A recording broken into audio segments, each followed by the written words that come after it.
Assalamu alaikum and welcome to Who is Who in America on Al Hikmat TV 24/7 online. We are very fortunate to have with us in Al Hikmat studio Sister Saima Faruqi. Welcome to the show, sister. Thank you so much for having me on your show. It's really a pleasure to have you with us here in Al Hikmat studio, and to let our viewers know out there, and just to let you know, our viewers are very worldwide, east, west, north, south, and nowadays with social media, it just goes all over. So to let our viewers know, Sister Saima Faruqi is a very unique personality here in the United States of America, and she is very much involved in politics. So we're going to hear a lot more. Stay tuned. A lot more from Sister Saima as to what motivated her to get involved in politics in the United States of America. So, Sister Saima, just to get back with your background, tell us a little bit about your background before we get into what motivated you to get involved in politics. So, first of all, thank you so much for having me on your show. It is my privilege and honor to be on your show. Actually, one of the biggest motivations that I have ever had, and actually, your personality has inspired me when you have this Dawa channel, and there's so much that you do in the community. So thank you so much for all you do for the community. That's one of the inspirations that I had. Jazakallah, thank you very much. So my background, I was born and raised in Pakistan. I have 4 other sisters and 1 brother. My father was a banker, like he used to work in a bank, and he has raised all 4 daughters with love and compassion that women, the role of women in the society is basically, if we give good and strong women to the society, we have stronger families out of those personalities. So all my sisters are college graduate, teachers, and pharmacists. Do they all live here in the United States? 3 out of 4, including me, we live here, and 2 still live back in Pakistan, and both are teachers in school. So everyone are professionals. Everyone is a professional. Fantastic. And my brother is also a pharmacist, like he works in a pharmaceutical company. So my father has worked hard to raise us and basically give us very good education, so we can be a very strong and positive part of the community, basically. So that's my background. So how many years now have you been here in the United States? I've been in United States for 17 years now. I came to United States with my 2 daughters. They were very young when I came here. So it's been 17 years. It's such a long time, it seems like. Yeah, so did you come straight to Florida or to some other state? No, I came straight to Florida. Of course, like in New York, and after the immigration, I came to Florida. Because Florida climate is basically very similar to Karachi, so it was not very difficult for me to adjust. I tell everybody Florida climate is the climate for dawah. Yes. For community work, for social activities, because there's no extreme. Yes. I mean, the heat. Yes. That's normal. In every other state, they go through that. Yes. We just go through it all the year. Yes. But we can do all activities. All activities. 24/7. Yes. I mean, now and then you get a little hurricane here and there, but every other state get some sort in that line of hurricane or whatever it may be. So we are blessed to be in Florida, right? Mashallah, yes. And you probably keep your husband very busy with all these movements and traveling all over the place. Correct. Actually, how does he handle all of this? Oh, he is a big supporter. Without his help, I don't think that I would be able to do any of that. So when I come back from work and I'm really tired to go anywhere, he would say, "Oh, you know what? I'll drive you there. You just have to go, and you can just have a little nap on the seat next to me." I said, "Okay." So since he is actually a driving force behind me for everything that I do. He's a driving force, and he drives you around. It's correct. So what profession is he in? The business? Or? He has a business, and he's also connected with IT. So we both are somehow compatible in profession and That's the passion. Fantastic. So you need that IT and you need that business background for the support. Correct. So tell us a little bit now, before we get into ACLU and you being the president of ACLU of Broward, right? That's correct. ACLU, and for viewers worldwide to know, it means American Civil Liberty Union. So Sister Saima is also the president of ACLU of Broward, the American Civil Liberty Union. But before we get into that, we want to get a little bit of what motivated you to get involved in politics. So I'm going to go And a I'm little sure bit. everyone behind the scene wants to know what party, yeah? But let's see. What motivated you first to begin? So I'm going to go a little few years behind, like what really motivated me to come and go out and do certain things what I do. And not a lot of people know about this history, that how I actually get involved in this. I was as like normal homemaker wife and working woman, just raising my kids and just doing little volunteer work with the masjid and little work here and there, like maybe PTO at school and not much. But in 2011, my homeowners association really took me to the court and they tried to foreclose on my property unlawfully, and technically, like, they did not have any right to do that. Right. Knowing that, okay, maybe she doesn't know anything and they are just like immigrants, they might not know their rights. What and area is this? it's in Coconut Creek. Coconut Creek. Yes, Okay, yeah. it's very North Broward. Right. So end of Broward. So they took me to the court, tried to foreclose on my property without giving an opportunity of hearing in front of the grievance committee. And I did not know that. When I was summoned, I was shocked that I am up to date on my dues. What kind of a special assessment they're even talking about? I was not aware that what's going on. I called and they said, "Oh, you have 2 fines that we are special assessing against you." And I was very shocked at what is happening. So when I looked into that, I found out that I was up to date on my payments, and I went to get help from almost all the HOA attorneys in town, and everyone said HOAs are so powerful, you better pay those fines and then get off. Otherwise, at the end of the trial, you would be ended up of like racking a huge court bill or court fines or different financial obligations that you might have. The Homeowners Association just laid down 2 fines, didn't follow up with you directly, and made it a court case. Correct. So, and I have contacted each and every attorney in the town, and they said HOAs are so powerful, you better just pay them and then get it off. Wow. But I think it's against my principles to just take something upon you when it's not really, I cannot accept those fines, which I'm not. If I have been doing something wrong and if I'm on fault, I have no problem taking responsibility. But I am not going to just have somebody just violate my rights like that and then enforce something on me which I'm not supposed to be paying. I had to just become my own attorney because no attorney was in town taking my case. So for 2 years I have to sit in courthouse and read the other cases that how HOA really functions and how other cases were taken off.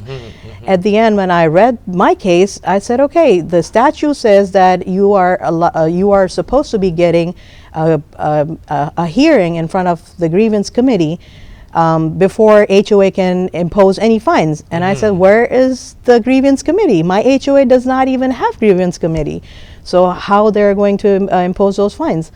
So when I went to the courthouse and I told them that, okay, I was not given an opportunity and the due process was not followed, then the case was dismissed and HOA was not able to take out a single penny out of me. Wow. And so they you became your own lawyer. Yes, I went pro fought your own se. case. Correct, for 2 years. Fantastic. 2 years the case was in the courthouse, but then I started looking at how many homeowners around me would be in the same situation. Yes. That they probably would just not think and then they pay, which is not right. Then I started the grievance committee within my HOA, and I served on that grievance committee for 2 years. And a lot of homeowners really took advantage of me being on the grievance committee, that they were not racked up with any fines unlawfully or unnecessary. So I helped them, and then I joined the board because after I was on grievance committee HOA board? Yes, Wow. So being on the board for being on the grievance committee for 2 years, the board actually invited me to serve on the board, the same board that had taken me to the court. So it means if they couldn't beat you, they join you. Correct. They got you to join them. Correct. Yes. So they invited me to serve on the board, and we had an election, and I got elected as a board member, and I served for 2 years on the board.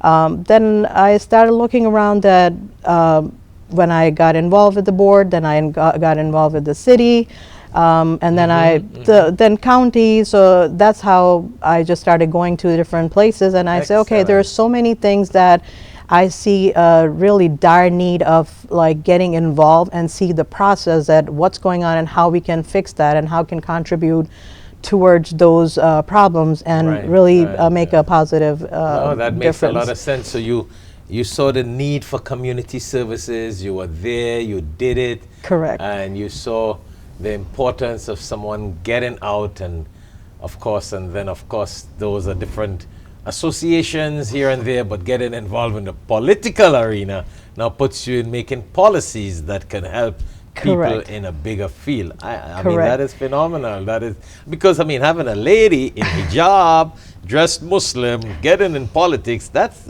a little unique, huh? Correct.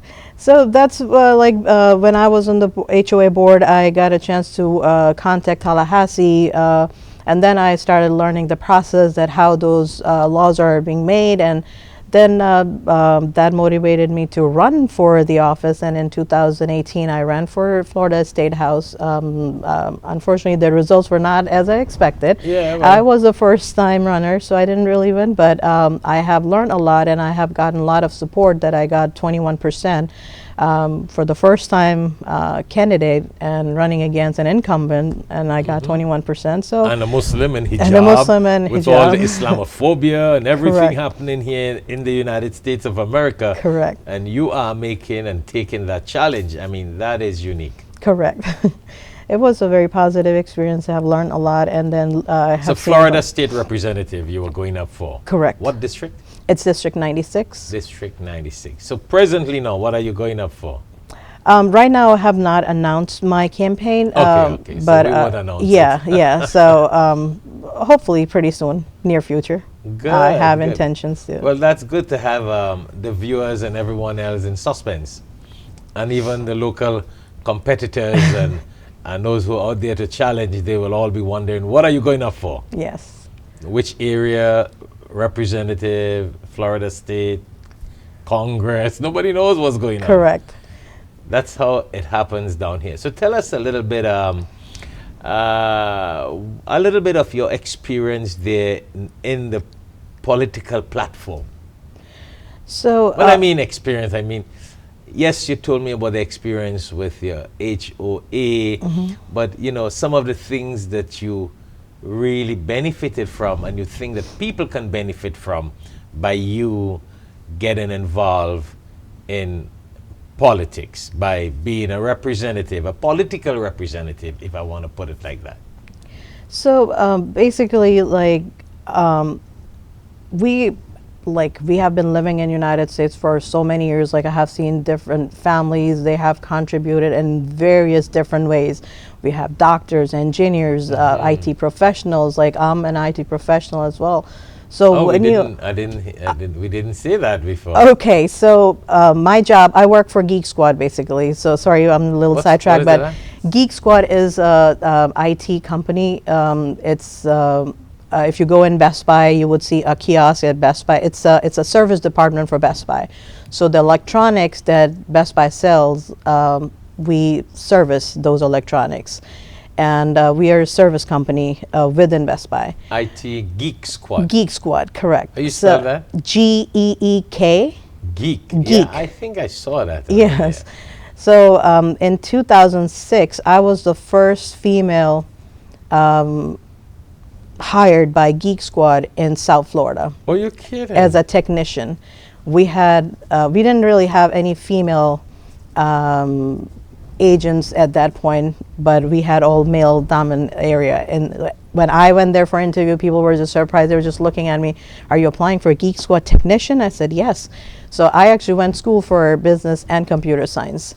So so you have always been doing unique things, because getting into IT Correct. as a lady and getting into Geek Squad and being the first lady IT technician, I mean, it's challenging, and it is something new.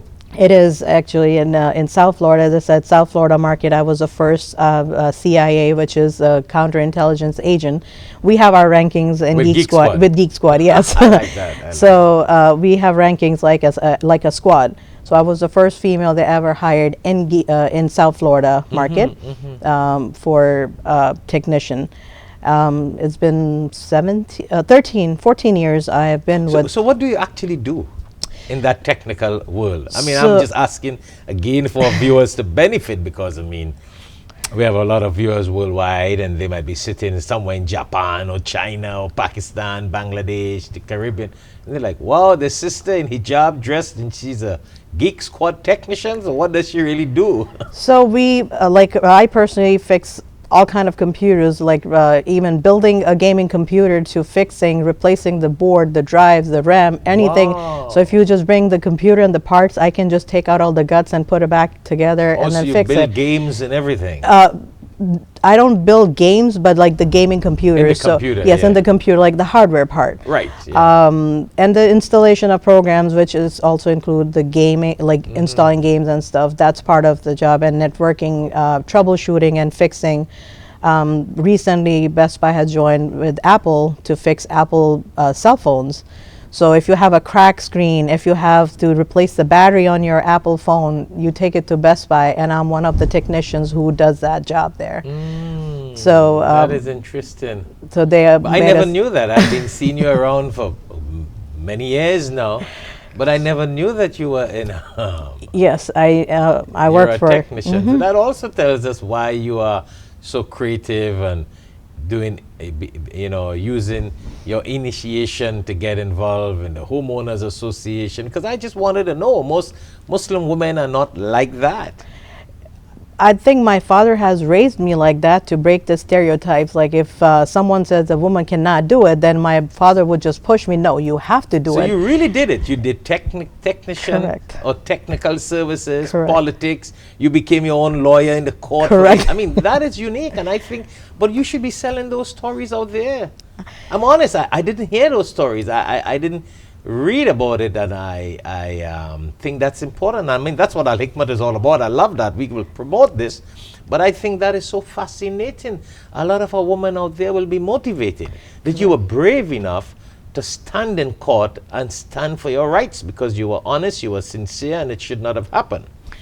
And I mean, you're into the technical world. Not many women into it. I mean, a lot of American women get involved here, there, but not with Muslim women background. They are, but you are from amongst the very few. Very few.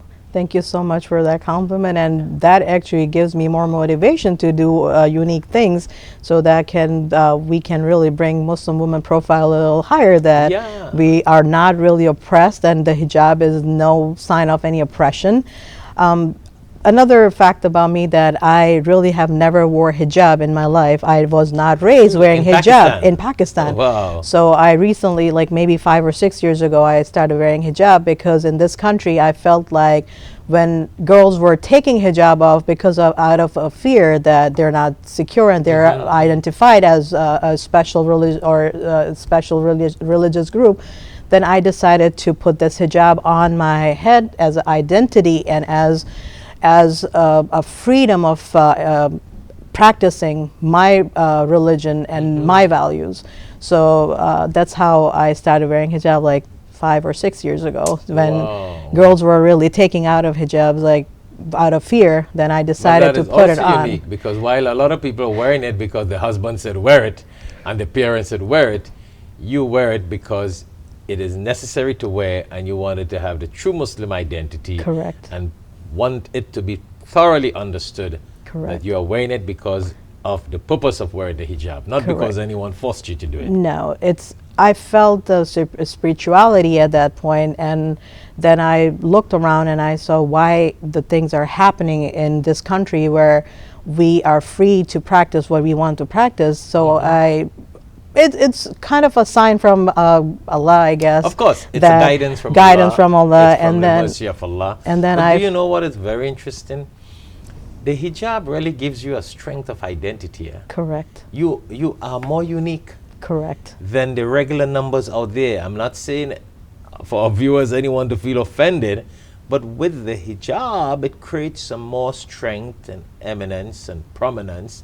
And so Allah does not do anything to belittle people and to make things difficult for people. correct, And as a sister, you use the opportunity to wear the hijab because Allah says so, and you strongly wanted to do so for the pleasure of Allah and as a Muslim.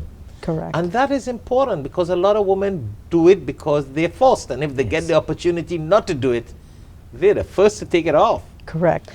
And I think that comes in a place where people or women does it on their own volitions and they want to do it. They would see the value and they will see the strength.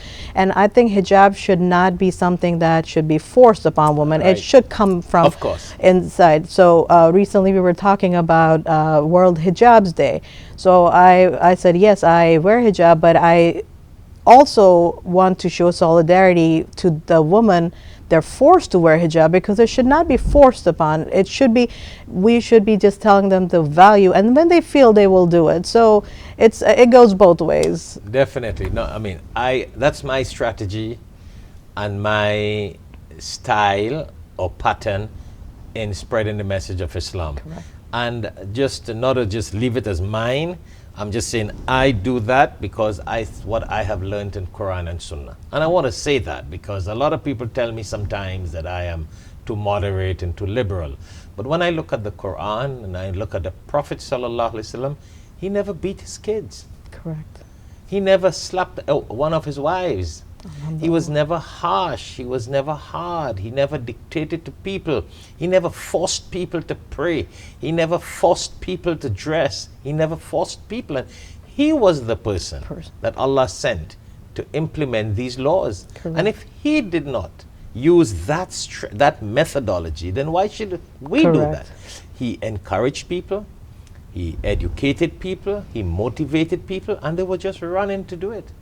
And you made a good point. In that way, people are more committed when they do things for the pleasure of Allah. Correct. And understanding why they do it. Correct. You know? Yes. So what has happened, sister? We are already 12 on the dot. When I say 12 on the dot, I mean we have been speaking for the past 25 minutes or so. So we're going to go on a short commercial break.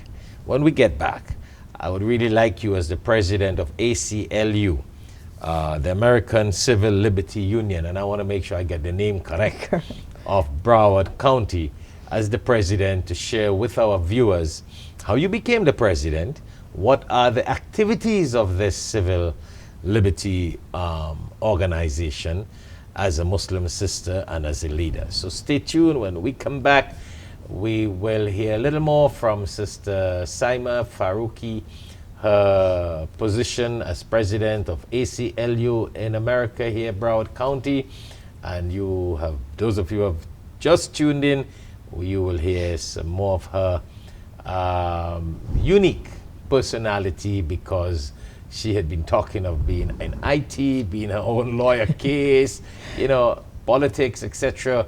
And this is great motivation for Muslim sisters, as well as all our viewers, Muslims and non-Muslims, that a sister in hijab can do these things and make these things happen. Stay tuned. When we come back, we will continue, inshallah.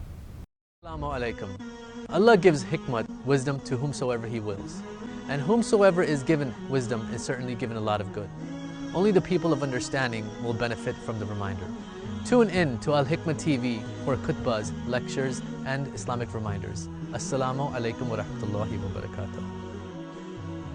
Assalamu alaikum and welcome back to Who is Who in America on Al-Hikmah TV 24/7 online. And once more, it is indeed a pleasure to have with us in Al-Hikmah studio Sister Saima Faruqi.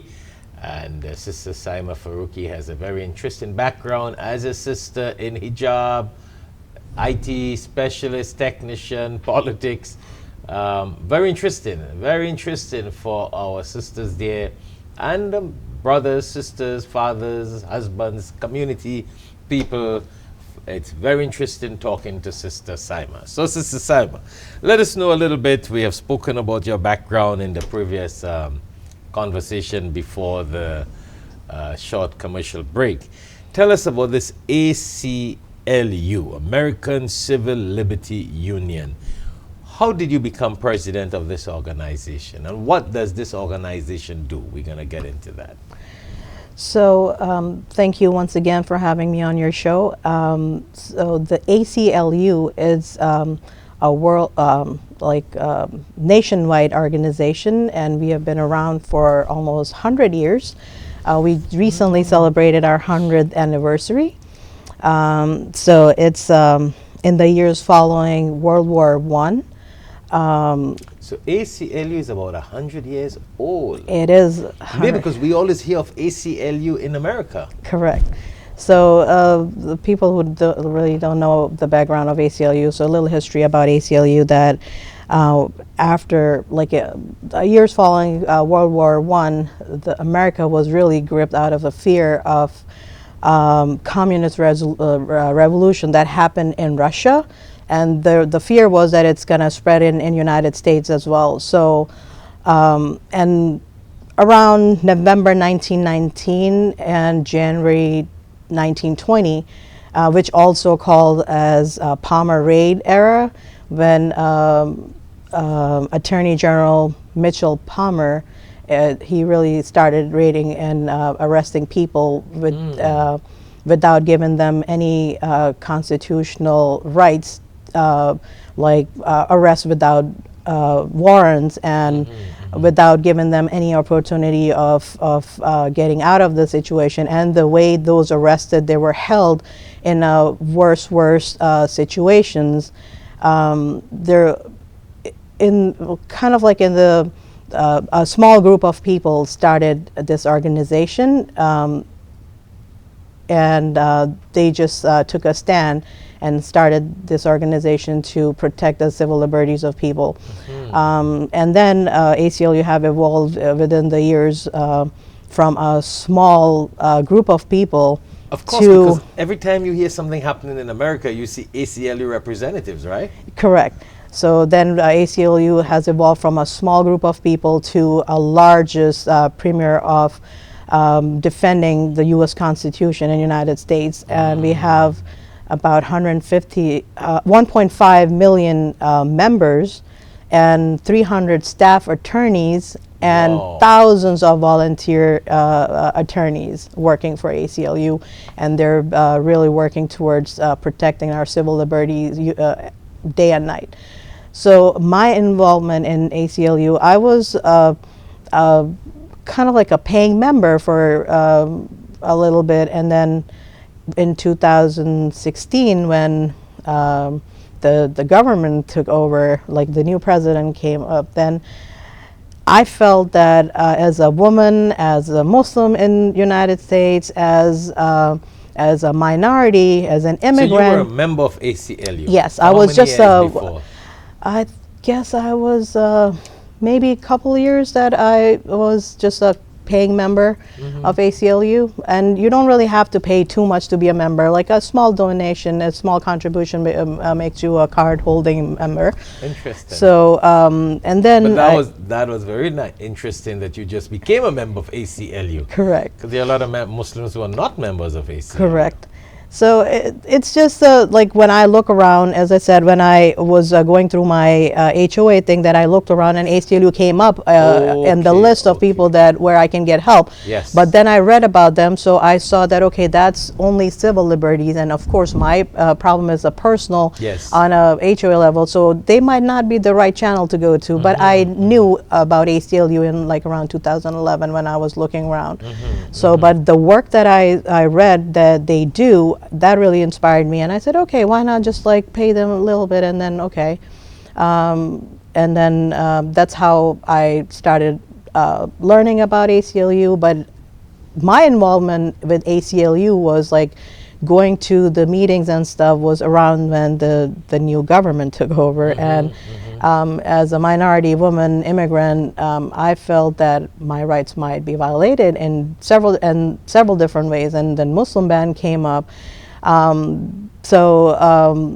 Then I was just So you saw more need for civil rights. civil rights, correct. So I used to go just attend the meetings and sit there. We used to go to Broward, but then I started talking to different people, and again, the nominating committee, ACLU Broward, really nominated me to run for the board, and Interesting. I really took that opportunity to run for the board, and I become the board member, I think in 2016 or 17, March 2017. And then being a very effective part of Broward board and Broward chapter, they really nominated me to run for the vice president when we had elections. And they nominated my name, and I ran, and I got elected as vice president. Interesting. And then the next year, I didn't even finish my two-year term as vice president. They said, okay, since when the president is absent, you are doing the work, so why don't you just run? So I was nominated again to run for the president. So we have a nominating committee that nominates people to run for different positions. Right, yeah. So that's how I become president of ACLU Broward. That is interesting. So who was the president before? Alex Johnson was the president before.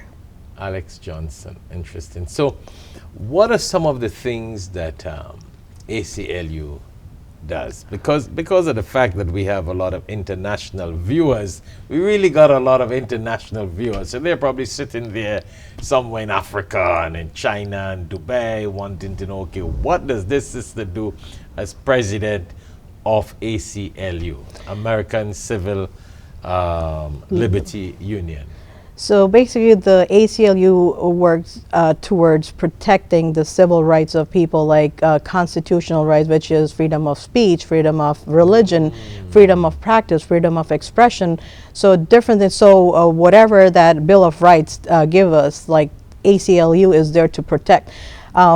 So ACLU politically now, which party are they more into? It's a nonpartisan, nonprofit organization, which solely runs on private contributions and member dues, and some grants from individuals and some private organizations. But we don't really get any grants, like government grants or anything, of course not, you can see.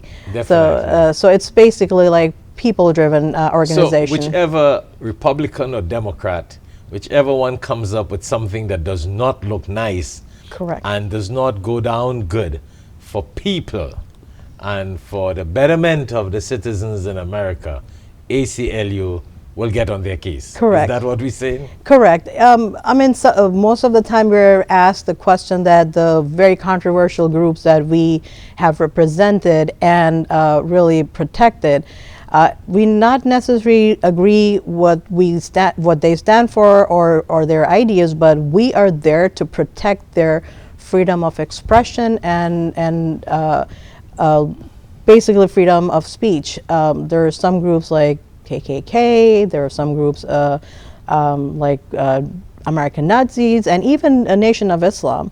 So those are the groups like we might not necessarily agree with them, but we are there to protect their rights if their rights or freedom of speech is infringed.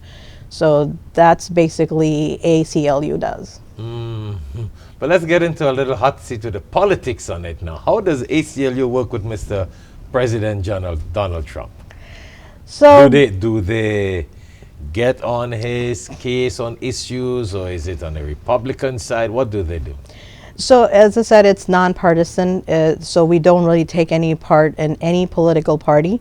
But if we see that as immigrant group, like if he's coming out with any kind of ban, any kind of like legislation that is really not in favor of the American citizens, then we of course sue him in the court and we take him to the court. And there's several cases. I think he is the only president that have sued by ACLU for several times. You're kidding? Right Yes, now, right President now. Trump has been sued by ACLU? Not like, I won't say him, but like his policies, basically, lot that of the cases are in the court. Where it affects the civil liberties. And civil liberty rights sort of thing. What about President Obama?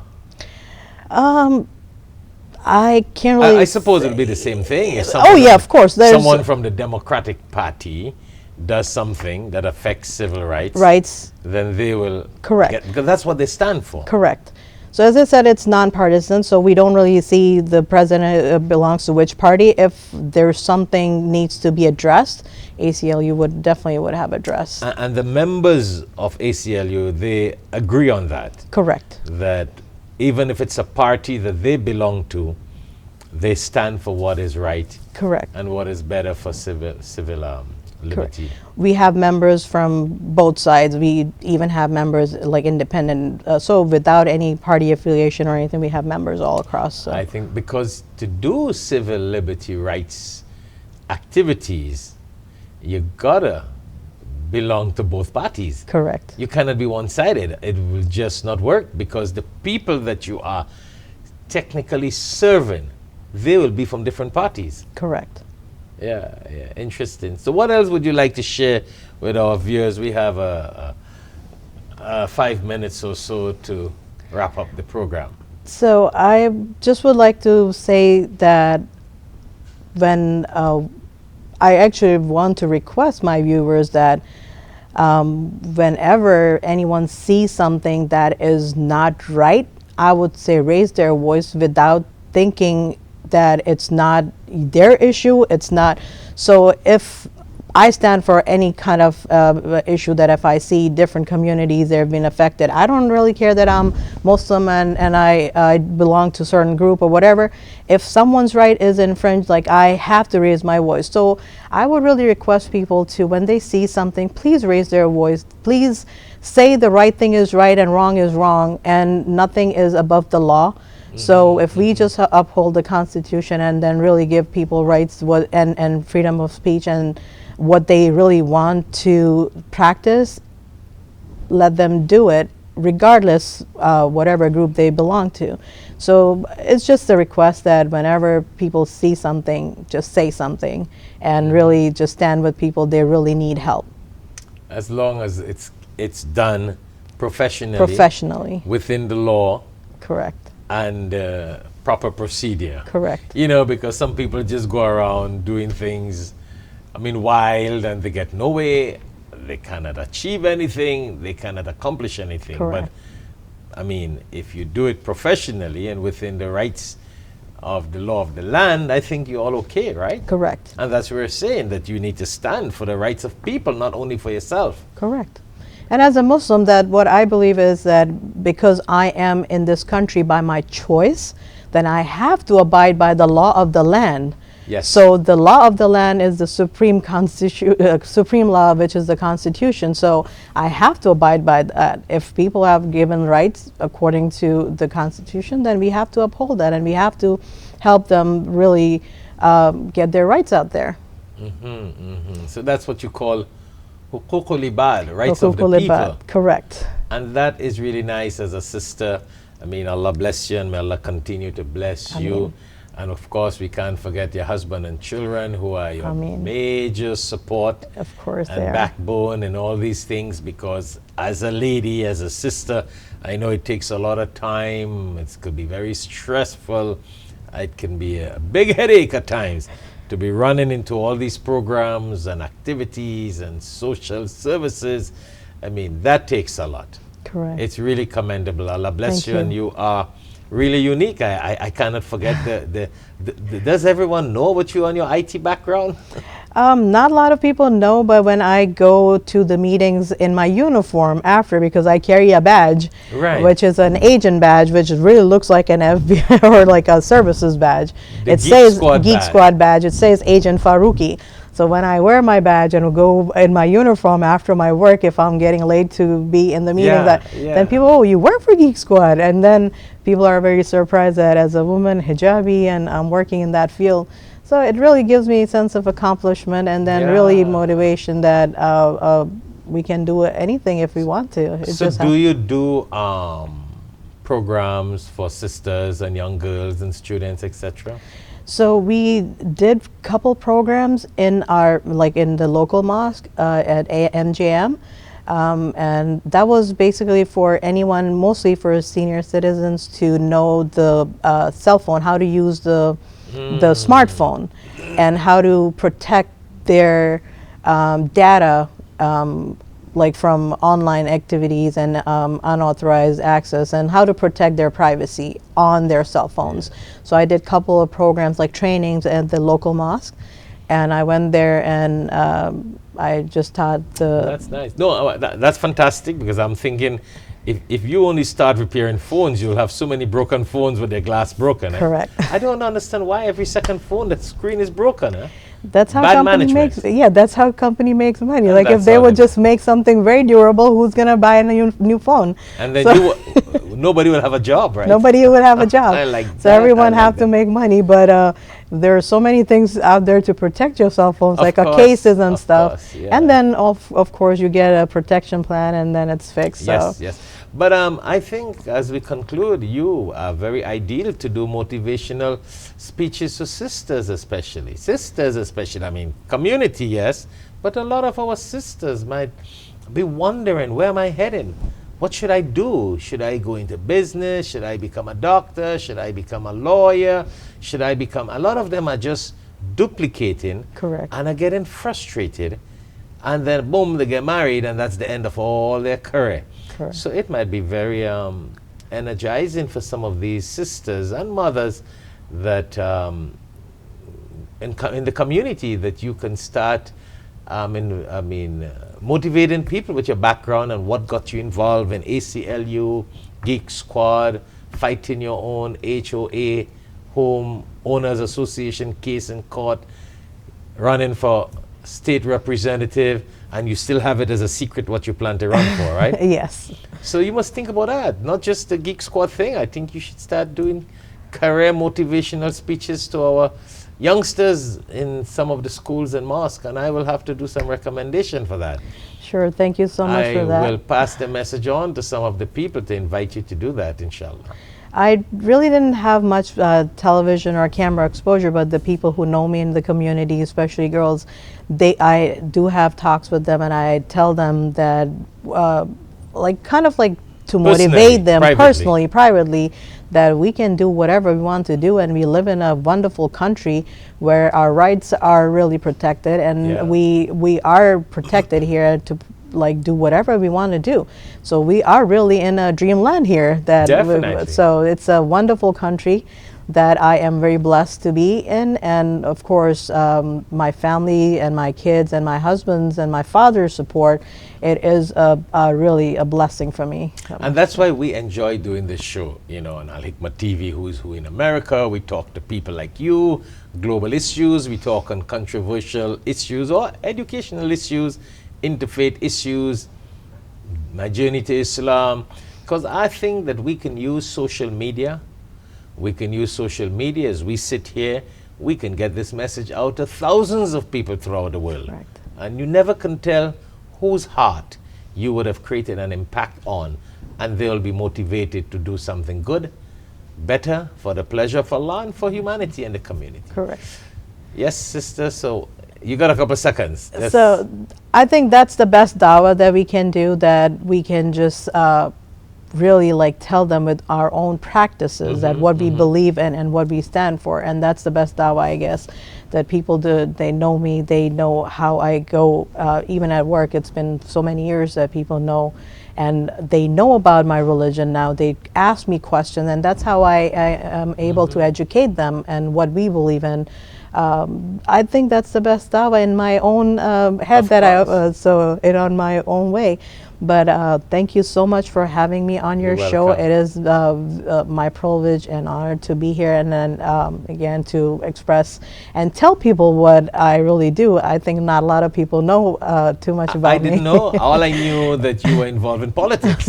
Yes. I had no clue about your IT background and your homeowner association. And really, Sister Saima, I think that will be very motivational for other people. Good line of dawah, because, you know, it's huququllah, Correct. rights of Allah spiritually, but then huququl ibad, of people, and that's what you can create a great impact in the hearts of people as a Muslim and involved in all these community activities, because especially in the sisters world in Islam, it's like a closed shop. It's still like a closed shop. A lot of people still have their different thoughts and ideologies. So we need more sisters like you. Just one more thing I would like to add, that as I said, I'm blessed to have a very supportive father, that how he raised me, and then I have a very supportive husband. So I really would like to request our brothers in the community that when the sisters, they're trying to do something and they have some kind of passion and motivation, please support. If your wife, sister, daughter, if they really want to do something, please support them, and I'm pretty sure that they will make a huge impact on the community. And if they would just be comfortable and motivated what they want to do, of course we're going to bring like a strong community out there. So I just request my brothers out there to please support your wives, sisters, and daughters if they want to do something. And of course, within the means, not like something awkward, but of course, within like within the laws and within the Sharia, within the Sharia bounds. Yes, We're within not the saying boundaries. they're going to do anything crazy. Yeah, Yes, so that's the special request from me to my brothers in the community. definitely. Well, thank you very much again. Thank you, Jazakallah, for being on the show, Who is Who in America, on Al Hikmat TV. And to our viewers out there, Jazakallah, thank you very much for viewing Who is Who in America on Al Hikmat TV 24/7 online. And again, those of you who have just tuned in, you can look at this show back on Facebook, on YouTube, on different networks. It has been a pleasure and a privilege to have with us in Al Hikmat studio today Sister Saima Faruqi, who is the president of ACLU of Broward County, the American Civil Liberty Union. She's a Geek Squad technician. So I know someone I'm going to contact for my technological advice now, inshallah. Correct. And in the political field, a community person, and it has been a blessing to have her with us in Al Hikmat studio. Stay tuned 24/7 to Al Hikmat TV. Thank you very much for being a wonderful audience. Assalamu alaikum wa rahmatullahi wa barakatuh.